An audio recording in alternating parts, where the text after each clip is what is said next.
The new update 6.7.0 has just come out, and I believe, in my own opinion, this is the worst update that I've ever seen DBD actually pump out, besides the other ones, but we're not going to talk about them. We're going to talk about this one because it is a huge problem with the healing system that they implemented. Medkits essentially are now useless. Self-care is rendered a useless perk, and the overall game is somewhat troubling. So with medkits, every medkit now is set to 24 charges with a self-care costing about 16 charges, but because it's with a medkit, 33% less efficient, which means it basically takes up all 24 charges for every medkit. Now each medkit has a different efficiency for healing others, so the higher the rarity of the medkit, the higher the healing rate. However, I have a problem with this. If every medkit has the same charges, in the previous updates, all these medkits have different charges, so I was wondering to myself, why didn't they just get rid of all the medkits and just have one medkit to rule them all? Essentially, you could just move the healing efficiency to heal other players into the different add-ons, like this one here. Apply 15% more healing to self and 50% healing speed to others. And instead with this one, adding more charges. Now a green add-on has been upgraded to an ultra rare add-on for 16 more charges, which is essentially a self-care,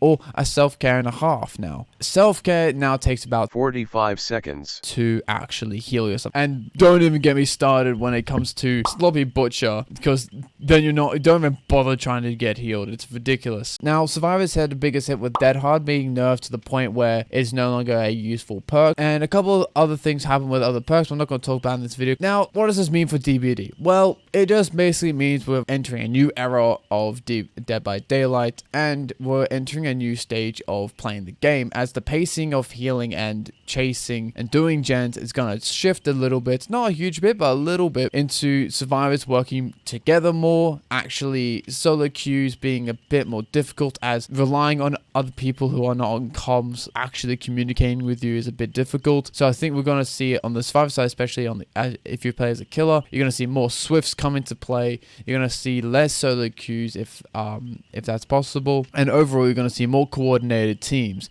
As a killer, this is kind of a bummer because you get to the games have to be a bit more difficult because people are actually communicating with each other, but at the same time it adds an extra layer of fun to it. So I think this new update's a bit of a mixed bag. It's good on one hand, bad on the other. One of the most notorious perks in the game, Dead Hard, has got nerfed to Oblivion, and another perk, Adrenaline, hasn't been even touched. So that's it for today's video. I hope you have a great day, and I'll see you all later.